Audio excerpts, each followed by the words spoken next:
ഈശോ മിശിഹായിക്ക് സ്തുതിയായിരിക്കട്ടെ. ജൂലൈ 12 വെള്ളി. വിശുദ്ധ കുർബാന മധ്യേ നമ്മൾ വായിക്കുന്ന സുവിശേഷ ഭാഗം വിശുദ്ധ ലൂക്കായുടെ സുവിശേഷം 1-ാം അധ്യായം 67-ാം വാക്യവും 76 മുതൽ 80 വരെയുള്ള വാക്യങ്ങളുമാണ്. ലൂക്കായുടെ സുവിശേഷം 1-ാം അധ്യായം 67-ാം വാക്യവും 76 മുതൽ 80 വരെയുള്ള വാക്യങ്ങളും. ഇന്ന് നിസിബിസിലെ മാർ യാക്കോബിൻ്റെ തിരുനാളാണ്. സുറിയാനി സഭയിലെ സന്യാസവര്യനായ പിതാവാണ്. കൈത്താക്കാലത്തിൻ്റെ 1-ാമത്തെ വെള്ളിയാഴ്ച നമ്മൾ പിതാവിൻ്റെ തിരുനാൾ ആഘോഷിക്കുകയാണ്.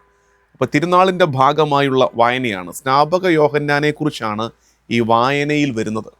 നിങ്ങൾ ബൈബിൾ എടുത്താലാണ് ഇന്നത്തെ ഭാഗം മനസ്സിലാക്കുന്നത്. കാരണം രണ്ടിടത്തു നിന്നാണ്. ലൂക്കായുടെ സുവിശേഷം 1-ാം അധ്യായം 67-ാം വാക്യവും 76 മുതൽ 80 വരെയുള്ള വാക്യങ്ങളും. 67-ാം വാക്യത്തിൽ നമ്മൾ വായിച്ചു തുടങ്ങുന്നത് ഇങ്ങനെയാണ്: അവൻ്റെ പിതാവായ സക്കറിയ പരിശുദ്ധാത്മാവിനാൽ നിറഞ്ഞ് പ്രവചിച്ചു. എന്നിട്ട് കുഞ്ഞിനോട് പറയുന്ന കാര്യം, ആര്? സ്നാപക യോഹന്നാൻ. ആ യോഹന്നാൻ പൈതലിനോട് പറയുന്ന കാര്യം 76-ാമത്തെ വാക്യം: നീയോ കുഞ്ഞേ, അത്യുന്നതൻ്റെ പ്രവാചകനെന്ന് വിളിക്കപ്പെടും.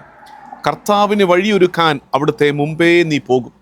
നീയോ കുഞ്ഞേ, അത്യുന്നതൻ്റെ പ്രവാചകനെന്ന് വിളിക്കപ്പെടും. കർത്താവിന് വഴിയൊരുക്കാൻ അവിടുത്തെ മുമ്പേ പോകും. ഇതെന്താണെന്നറിയാം? ഈ ഭാഗത്ത് നമ്മൾ ഇന്ന് പഠിക്കാൻ പോകുന്നത്, ഒരു ക്രിസ്ത്യാനി മറ്റൊരാളുടെ ജീവിതത്തിൽ ചൊലുത്തേണ്ട സ്വാധീനത്തിൻ്റെ തലങ്ങൾ പഠിക്കാൻ നമുക്ക്. അത് രസമാണ് അങ്ങനെ പഠിക്കാൻ. ഒരു ക്രിസ്ത്യാനി, ഈശോയെ അനുഗമിക്കുന്ന ദൈവവിശ്വാസിയായ ഒരുവൻ മറ്റൊരാളുടെ ജീവിതത്തിൽ ചൊലുത്തേണ്ട സ്വാധീനത്തിൻ്റെ 4 തലങ്ങൾ പഠിക്കാം. ഇത് പ്രത്യേകിച്ച് നമ്മുടെ മാതാപിതാക്കൾ മക്കളുടെ മേൽ ചൊലുത്തേണ്ട സ്വാധീനത്തിൻ്റെ 4 തലങ്ങളാണ്. കൂടപ്പുറപ്പുകൾ അങ്ങോട്ടും ഇങ്ങോട്ടും, കൂട്ടുകാർക്കിടയിൽ, ഒരു വൈദികൻ ദൈവജനത്തിൻ്റെ ഇടയിൽ, ഒരു ശുശ്രൂഷ ചെയ്യുന്ന ഒരാൾ തന്നെ ശുശ്രൂഷ സ്വീകരിക്കുന്നവരുടെ ഇടയിൽ ചെലുത്തേണ്ട സ്വാധീനത്തിൻ്റെ തലങ്ങളാണ്. അങ്ങനെ ഇതിനെ പഠിക്കാം. സക്കറിയ സ്നാപക യോഹന്നാന് പറഞ്ഞു കൊടുത്ത കാര്യങ്ങൾ അത് നമ്മുടെ ജീവിതത്തിൽ എങ്ങനെ ഇംപ്ലിമെൻ്റ് ചെയ്യാൻ പറ്റും. ഒന്നാമത്തത്, സക്കറിയ ഈ യോഹന്നാൻ പൈതലിനോട് പറയുകയാണ്: നീയോ കുഞ്ഞേ, അത്യുന്നതൻ്റെ പ്രവാചകനെന്ന് വിളിക്കപ്പെടും. കർത്താവിന് വഴിയൊരുക്കാൻ അവിടുത്തെ മുമ്പേ നീ പോകും. അതായത് ഓരോ ആൾക്കും, ഓരോ വ്യക്തിക്കും ദൈവവുമായുള്ള ബന്ധത്തെ, ദൈവനിയോഗത്തെ നമ്മൾ പഠിപ്പിച്ചു കൊടുക്കണം. ശരിക്കും നിനക്ക് കർത്താവുമായുള്ള ബന്ധം എന്താണ്?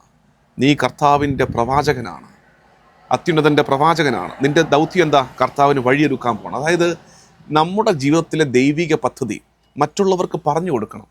നീ ഇങ്ങനെ നടക്കേണ്ട ആളല്ല, നീ ഇങ്ങനെ നടക്കേണ്ട ആളല്ല. ഒരുപക്ഷെ നമ്മുടെ ഒരു വർത്തമാനം മതി അവരെ ഒന്നുകൂടെ റീതിങ്ക് ചെയ്യിപ്പിക്കും. ശരിയാണല്ലോ, അവരങ്ങനെ പറഞ്ഞെങ്കിൽ അതിനകത്തൊരു കാര്യമുണ്ടല്ലോ. അതൊരു പരിഭവം ഇല്ലാതെ, ഒരു പിണക്കവും ഇല്ലാതെ, വളരെ സൗമ്യമായിട്ട് സ്നേഹത്തോടെ പരസ്പരം പറഞ്ഞു കൊടുക്കണം. നിന്നെക്കുറിച്ച് ദൈവത്തിനൊരു പദ്ധതിയുണ്ട്. നീയോ കുഞ്ഞേ, അത്യുന്നതൻ്റെ പ്രവാചകനെന്ന് വിളിക്കപ്പെടും. ഒന്നാമത്തെ കാര്യം. രണ്ടാമത്തെ നമ്മൾ മറ്റുള്ളവർ ജീവിതത്തിൽ ചെലുത്തേണ്ട സ്വാധീനം 77-ാമത്തെ വാക്യം. അതവിടുത്തെ ജനത്തിന് പാപമോചനം വഴിയുള്ള രക്ഷയെക്കുറിച്ച് അറിവ് കൊടുക്കാനും, അവിടുത്തെ ജനത്തിന് പാപമോചനം വഴിയുള്ള രക്ഷയെക്കുറിച്ച് അറിവ് കൊടുക്കാൻ. മറ്റൊരാളുടെ ജീവിതത്തിൽ നമ്മൾ ചൊലുത്തേണ്ട രണ്ടാമത്തെ സ്വാധീനം, മറ്റുള്ളവർക്ക് ദൈവിക രഹസ്യങ്ങളുടെ അറിവ് പകർന്നു കൊടുക്കണം. പാപമോചനത്തെക്കുറിച്ച്, കർത്താവ് നമുക്കായി നൽകിയ രക്ഷയെക്കുറിച്ച് അറിവ് കൊടുക്കണം. നമ്മുടെ ഇത്തിരി ഇടങ്ങളിൽ, നമ്മളായിരിക്കുന്ന ആ പരിസരങ്ങളിലൊക്കെ മറ്റുള്ളവർക്ക് പറഞ്ഞും പഠിപ്പിച്ചും കൊടുക്കുന്നൊരു ശൈലി നമുക്കുണ്ടാകണം. ചിലപ്പോൾ നമുക്ക് അത്തരം സംസാരങ്ങൾ വളരെ കുറവല്ലേ? അറിവുള്ള കാര്യങ്ങൾ നമ്മൾ ചിലപ്പോൾ നമ്മൾ രാഷ്ട്രീയമൊക്കെ എന്ത് കാര്യമായിട്ടാണ് സംസാരിക്കുന്നത്? അത് അമേരിക്കൻ പൊളിറ്റിക്സും യൂറോപ്പിൽ ഇപ്പോൾ സംഭവിക്കുന്ന കാര്യങ്ങളും ഒക്കെ നമ്മൾ വളരെ ആധികാരികമായിട്ട് ഡൈനിങ് ടേബിളിൽ ഇരുന്ന് വർത്തമാനം പറയത്തില്ലേ? നമ്മൾ 4-5 പേര് കൂട്ടുകൂടുന്ന ഇടങ്ങളിൽ ഇരുന്ന് വർത്തമാനം പറയത്തില്ലേ? കർത്താവ് നമുക്ക് നൽകിയ രക്ഷയെക്കുറിച്ച്, ദൈവിക രഹസ്യങ്ങളെക്കുറിച്ച് മറ്റുള്ളവരെ പഠിപ്പിക്കണം. ഒരറിവെങ്കിലും ഒരറിവ്. ഇപ്പം നിങ്ങൾക്ക് ഒരു പ്രസംഗത്തിൽ നിന്ന് കിട്ടിയതായിരിക്കും. നിങ്ങൾ ഞായറാഴ്ച കുർബാനയ്ക്ക് ചെന്നപ്പം അച്ഛൻ പറഞ്ഞ ഒരു അറിവായിരിക്കും. അറിവിനെക്കുറിച്ചാണ് പറയുന്നത്. പുണ്യമല്ല, പുണ്യം നമ്മൾ പറയും, അറിവ്. നിങ്ങളൊരു ധ്യാനം കൂടിയപ്പോൾ കിട്ടിയൊരു അറിവ്, ഒരു വീഡിയോ കണ്ടപ്പോൾ കിട്ടിയൊരു അറിവ് മറ്റുള്ളവരിലേക്ക് പറഞ്ഞു കൊടുക്കണം. അങ്ങനെ ഒരു സ്വാധീനം ഉണ്ടാകണം. ആരറിഞ്ഞു? നമ്മൾ പറഞ്ഞു കൊടുക്കുന്ന ഒരു ഇത്തിരി പോകുന്ന അറിവ് അവൻ്റെ ജീവിതത്തിൽ വലിയ സ്വാധീനം ചെലുത്തുമെന്ന്. അപ്പോൾ ഒന്നാമത്തെ കാര്യം ദൈവവുമായുള്ള ബന്ധം പറഞ്ഞു കൊടുക്കണം. നീയോ കുഞ്ഞേ, അത്യുന്നതൻ്റെ പ്രവാചകനെന്ന് വിളിക്കപ്പെടും. 2, പാപമോചനത്തിൻ്റെ രക്ഷയുടെ അറിവ് അവർക്ക് പറഞ്ഞു കൊടുക്കണം. മൂന്നാമത്തത്, 78 വാക്യം, നമ്മുടെ ദൈവത്തിൻ്റെ കാരുണ്യാതിരേകം കൊണ്ട് ഉയരങ്ങളിൽ നിന്നുള്ള ഉദയരശ്മി നമ്മൾ സന്ദർശിക്കുമ്പോൾ ഇരുളിലും മരണത്തിനിടയിലും ഇരിക്കുന്നവർക്ക് പ്രകാശം വീശാനും, ഇരുളിലും മരണത്താഴ്വരയിലുമായിരിക്കുന്നവർക്ക് പ്രകാശം വീശണം. മൂന്നാമത്തതാണ്. അതായത് നമ്മുടെ ആത്യന്തികമായിട്ട് നമ്മൾ മറ്റുള്ളവർ ജീവിതത്തിൽ ഇടപെടേണ്ട ഒരു ശൈലി, ഇരുട്ടിലായിരിക്കുന്ന ആരുടെയെങ്കിലുമൊക്കെ ജീവിതത്തിൽ ഒരല്പം വെളിച്ചം കൊടുക്കാൻ പറ്റണം നമുക്ക്. ആസ് എ ക്രിസ്ത്യൻ നിരാശപ്പെട്ടിരുന്ന ഒത്തിരി പേരുണ്ട് നമ്മുടെയൊക്കെ ചുറ്റും. എന്നുവെച്ചാൽ ജീവിതം മടുത്തു പോയവരുണ്ട്. ഈ സങ്കടപ്പെട്ടും തോറ്റുപോയിട്ടും ഇരിക്കുന്നവരെ ഉണ്ടല്ലോ, പിന്നെയും ചെന്ന് ചവിട്ടിത്താക്കരുത്. നമുക്കൊരു സുഖമാണ് ചിലർക്കൊക്കെ, നീ കാണിച്ച മണ്ടത്തരമല്ലേ അത്, അവൻ ആ മണ്ടത്തരത്തിൻ്റെ ഫലം അനുഭവിച്ചുകൊണ്ടിരിക്കുക, ഇനി അവനെ താക്കരുത്. അന്നേ ഞാൻ പറഞ്ഞതല്ലേ, ശരിയാ കേട്ടില്ലായിരിക്കും, പക്ഷേ ഇപ്പോൾ വീണിരിക്കുക, വീണവനെ ഇനിയും നിങ്ങൾ കാല് തട്ടി വീഴിക്കരുത്. നമ്മളെന്താ ചെയ്യേണ്ടത്? ഒരു പ്രകാശം കൊടുക്കുക. മറ്റുള്ളവരുടെ ജീവിതത്തിലേക്ക് ഒരു മെഴുകുതിരി വെളിച്ചത്തിൻ്റെ പ്രകാശമെങ്കിലും പങ്കുവെച്ച് കൊടുക്കാൻ പറ്റണം നമുക്ക്. അപ്പോൾ അറിവ് മാത്രം കൊടുത്തുകൊണ്ടിരിക്കരുത്. ചിലർ അറിവാണ് എല്ലാം അറിവ് കൊണ്ട് മാത്രമായില്ല. അറിവ് കൊടുത്തിട്ട് അതിനെ തുടർന്ന് അവരുടെ ജീവിതത്തിൽ മുന്നോട്ടൊരു ചുവട് വയ്ക്കാൻ തക്ക വിധം ഒരല്പം പ്രകാശം അവരുടെ വഴികളിലേക്ക് ഒന്ന് വീഴിച്ചു കൊടുക്കണേ. ഒരല്പം വെട്ടവും വെളിച്ചവും അവരുടെ ജീവിതത്തിൽ കൊടുക്കണം. അത് നമ്മുടെ കുഞ്ഞുങ്ങളാകാം, ജീവിത പങ്കാളിയാകാം. പ്രത്യേകിച്ച് ശ്രദ്ധിക്കേണ്ടത്, തളർന്നും തോറ്റും ഇരിക്കുന്നവരെ പിന്നെ നമ്മൾ ചെയ്യേണ്ടത് ഉപദേശിക്കരുത്, അവരെ കുറ്റപ്പെടുത്തരുത്. അവരൊരു കൈപ്പേറിയ അനുഭവത്തിലൂടെ കടന്നു പോയിക്കൊണ്ടിരിക്കുക. ഇനി അവരെ ചെയ്യേണ്ടത് മെല്ലെ അവരുടെ കൈ പിടിക്കുക, കൂടെ ഉണ്ടെന്ന് പറ, അതവർക്കൊരു പ്രകാശമാണ്. കൂടെ ഉണ്ടെന്ന് പറ, നമുക്ക് ശ്രമിക്കാമെന്ന് പറ, മുന്നോട്ട് നടക്കാം, ഒന്നും അവസാനിച്ചിട്ടില്ലെന്ന് പറഞ്ഞു കൊടുക്കുക. മറ്റുള്ളവരുടെ ജീവിതത്തിൽ പ്രകാശം കൊടുക്കുക. അപ്പോൾ 3 കാര്യങ്ങൾ റിവിഷൻ. ഒന്നാമത്തത്, ദൈവവുമായുള്ള ബന്ധം ഓരോരുത്തർക്കും പറഞ്ഞു കൊടുക്കണം. നീയോ കുഞ്ഞെ അത്യുന്നതൻ്റെ പ്രവാചകനെന്ന് വിളിക്കപ്പെടും. രണ്ടാമത്തെ കാര്യം നമ്മൾ പറഞ്ഞത് എന്താണ്? രണ്ടാമത് പറഞ്ഞത് അറിവ് പകർന്നു കൊടുക്കണം. ടീച്ചിങ്. അതിപ്പോൾ ടീച്ചിങ് അച്ഛന്മാരുടെ മാത്രം പണിയൊന്നുമല്ല. നമുക്ക് കിട്ടിയ അറിവ് നമുക്ക് പങ്കുവെക്കുന്നതിന് കുഴപ്പമൊന്നുമില്ലല്ലോ.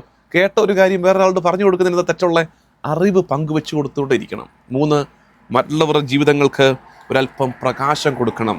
ഫൈനലി, സമാധാനത്തിൻ്റെ മാർഗത്തിലേക്ക് നമ്മുടെ പാദങ്ങളെ നയിക്കാൻ, സമാധാനത്തിൻ്റെ മാർഗത്തിലേക്ക് ജനത്തെ നയിക്കണം. സമാധാനത്തിൻ്റെ മാർഗത്തിലേക്ക്. ശരിക്കും നമ്മളെപ്പോഴും ഓർക്കേണ്ടത്, നമ്മുടെ റിലീജിയസ് ഫെയ്ത്ത്, നമ്മുടെ വിശ്വാസം, നമ്മുടെ സ്പിരിച്വാലിറ്റി ആത്യന്തികമായിട്ട് എത്തിക്കേണ്ടത് സമാധാനത്തിലേക്ക്. കാരണം ലോകം മുഴുവൻ ഇന്ന് തേടുന്നത് സമാധാനമാണ്. നമ്മൾ ദൈവനിയോഗമൊക്കെ പഠിപ്പിച്ചു കൊടുക്കുന്നു. 2, നമ്മൾ അറിവ് പകർന്നു കൊടുക്കുന്നു. നമ്മൾ ആരെങ്കിലുമൊക്കെ ഒന്ന് അപ്ലിഫ്റ്റ് ചെയ്യുന്നു, പ്രകാശം കൊടുക്കുന്നു. ഇതെല്ലാം ചെയ്തിട്ട് ആത്യന്തികമായിട്ട് സമാധാനക്കേടിൻ്റെ അന്തരീക്ഷം ക്രിയേറ്റ് ചെയ്യുകയാണെങ്കിലോ, ചില മതങ്ങൾ അങ്ങനെ ചെയ്തു പോകുന്നുണ്ട്. പറയുമ്പം പുണ്യമൊക്കെയാണ് പറയുന്നത്. ചില മതങ്ങളും മതവിഭാഗങ്ങളുമൊക്കെ അങ്ങനെ ചെയ്യുന്നത് നമ്മുടെ ചുറ്റും കാണുന്നില്ലേ? പക്ഷെ അങ്ങേയറ്റത്ത് സമാധാനത്തിൻ്റെ ഒരു സാഹചര്യം കുടുംബത്തിലും ദേശത്തും ഉണ്ടാകുന്നില്ല. സമാധാനക്കേടുകൾ സൃഷ്ടിക്കപ്പെടുന്നു. ദൈവത്തിൻ്റെ പേരും പറഞ്ഞ് അരുത്. ആത്യന്തികമായിട്ട് ജനത്തെ എത്തിക്കേണ്ടത് സമാധാനത്തിൻ്റെ അനുഭവത്തിലേക്കാണ്. അതാണല്ലോ ഉയർത്തെഴുന്നേറ്റവൻ്റെ ഏറ്റവും വലിയ ഗിഫ്റ്റും, നിങ്ങൾക്ക് സമാധാനം. പരിശുദ്ധ കുർബാനയിൽ പല ആവർത്തി ഉയർത്തെഴുന്നേറ്റവൻ്റെ ആശംസ നമ്മളിലേക്ക് പകർന്നു തരുന്നില്ലേ? സമാധാനം നിങ്ങളോടുകൂടെ, peace be with you, peace be upon you. സമാധാനത്തിൻ്റെ അനുഭവം മറ്റുള്ളവർ കൊടുക്കണം.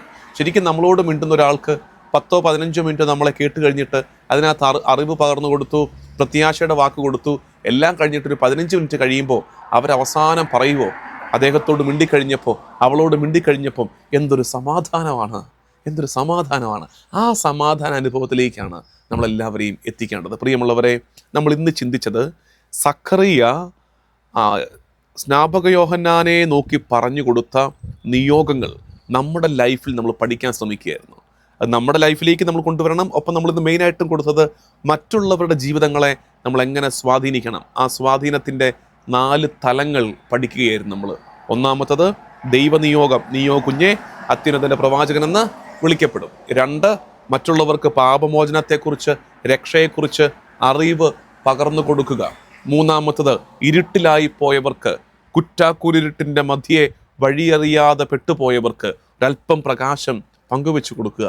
ഫൈനലി, ആത്യന്തികമായിട്ട് മറ്റുള്ളവർക്ക് സമാധാനത്തിൻ്റെ അനുഭവം, ഒരു പീസ്ഫുൾ ആംബിയൻസ് ഒരുക്കി കൊടുക്കുക. നമുക്ക് പ്രാർത്ഥിക്കാം. കർത്താവും ദൈവവുമായ ഈശോ തമ്പുരാനെ, മറ്റുള്ളവരുടെ ജീവിതത്തിൽ പ്രകാശത്തിൻ്റെ സാന്നിധ്യങ്ങളാകുവാൻ ഞങ്ങളെ പഠിപ്പിക്കണമേ. ക്രിയാത്മകമായി വളർത്തുന്ന ഒരു സാന്നിധ്യമായി മറ്റുള്ളവരുടെ ജീവിതങ്ങളെ ഞങ്ങൾ സ്വാധീനിക്കട്ടെ.